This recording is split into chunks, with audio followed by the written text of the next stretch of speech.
Всем доброго дня суток. Вот сегодня замечательный день, еще один нашей посевной компании.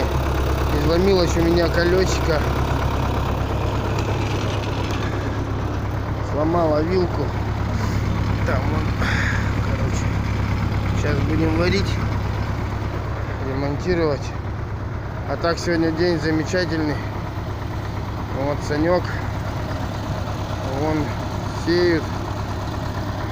Мы не сеем и не пашем, мы валяем дурака. С колоколи хером машем, разгоняем облака. Вот такой я стишок знаю. Ха-ха-ха.